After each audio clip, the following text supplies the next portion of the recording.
Ooh, I haven't brushed my teeth today.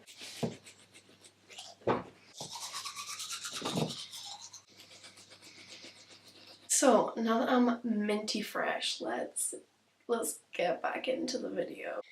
If you're an original Magical Chloe fan, or a Cloho as I like to call all of you, you might remember a little series type thing that I did, two-part series called I'm a Cringe Fest. I don't know why I decided to call it, because that name is cringy in itself, wherein I tell 3 or so stories about myself that make me cringe to my core because I hate them with every fibre of my body, almost as much as I hate myself. I usually did it in summer, in August I think, and as you can tell, part three's a little bit late. So I thought, as a little post-prelim treat, I would give you all the gift of how much of an embarrassment I am. Let's get into it.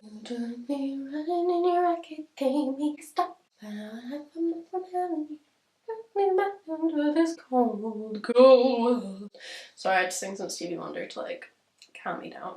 Right, so firstly, every year our school has a senior play that they perform in our big hall at school. Classic. I feel like most schools do this, so don't really need to give much of a preface here. And last year, a couple of my friends were in it, as they usually are, so me, being the amazing friend that I am, decided to go and see it, to go and support it. But I was a little bit late. We usually come around the Western Approach Road, but there were roadworks right at the end, so we couldn't go the normal way. There was lots of traffic, it was all blocked up, and I was texting my friends like, yo, I'm gonna be late, please save me a seat. They're all like, Chloe, the play is literally starting, like where the hell are you? And I'm like, I'm sorry, I'm on the Western Approach Road, just give me a second. And so I run into the school, it's all dark, the play must have started. Basically, in short, I'm fucked. So my friends have told me where they're sitting, so I know where to look. I fling open the door, first of all. I don't open it like a normal human being. I'm just like, you know what I'm gonna do? I'm gonna whip it open and be the biggest distraction that I could possibly be. I sort of tiptoe through, like,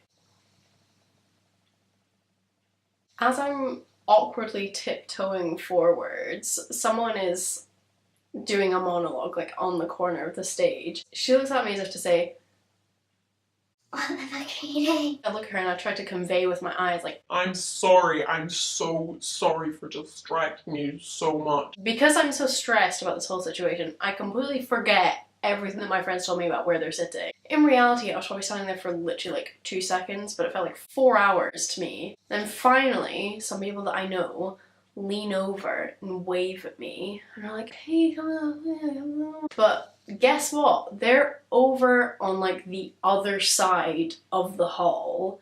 So what do I decide to do? I decide to run across the front of the stage.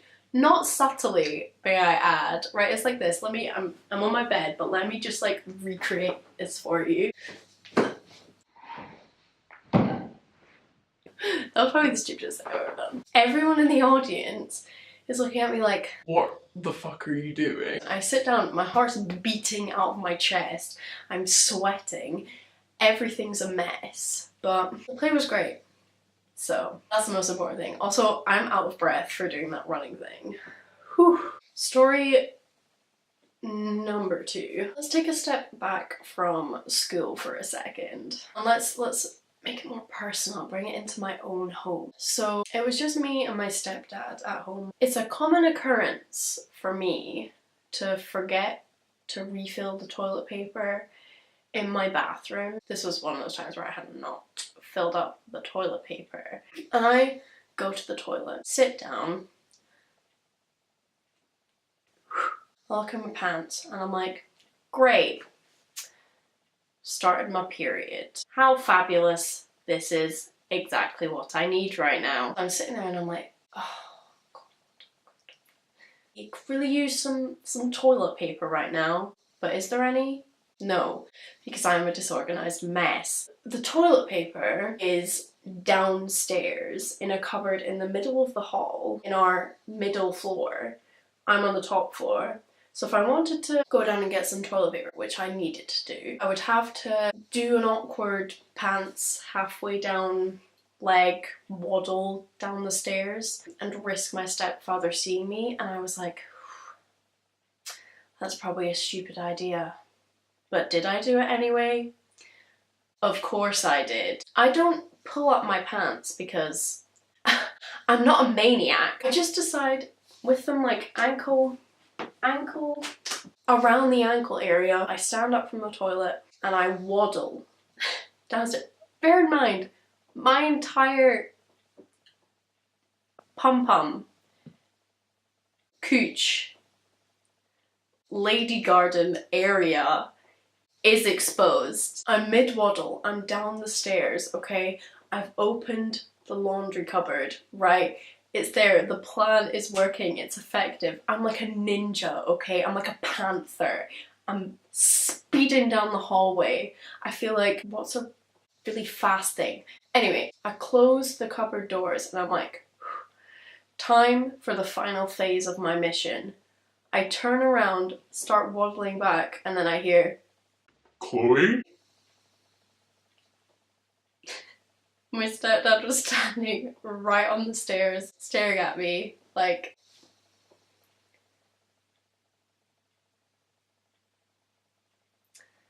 why did I marry into this? I'm just like, He's like, I'll leave you for a second, and he just like disappointingly trods. Trod? Is trod a word? Trods. Trods. Trudges, I'll say trudges. Trudges back downstairs. And now, if you want a good moral lesson from this, now I always refill my toilet paper immediately. Doesn't help the emotional and mental scars though, but that's okay. Right, the third and final story. I don't know why I did that. Okay, so let's bring it back to school. This time during a curricular lesson. So I took Latin for 2 years in 3rd and 4th year. Shout out to all the people I was in the Latin class with. I miss you all so much. Scintilla fessa est, am I right? Anyway, so we were in Latin, we were having like a chill lesson, doing a cheeky wee Quizlet quiz, couple of sexy cahoots, if you know what I mean. We're sort of in between tasks, so we were just sitting having a conversation and we were talking about like the difference between fancying a boy and like wanting to be with him, like wanting to have a relationship. You know the difference when you just have like a crush and then being like, shag me, you know? And there was a bit of disagreement. People were like, yeah, there's like no difference. And then one girl was like, yeah, there is. And I was defending this girl. I was like, there's a difference between, you know, fancying boys and actually wanting to be in a relationship. And then they're like, Chloe, no, shush. No, there isn't. And then I'm like, I fancy every boy I see, but that does... I was halted because our Latin teacher was standing by the board, staring right at me, like... Because I realised I just shouted that I fancy every boy I see at the top of my lungs in front of the whole Latin class. And he was like, alright Chloe, you know, he's very chill. He was like, alright Chloe, like, nice to see what you get up to. Right, so I hope you enjoyed this year's installment of I'm a Cringe Fest. Thank you so much for watching. I'll see you when I see ya.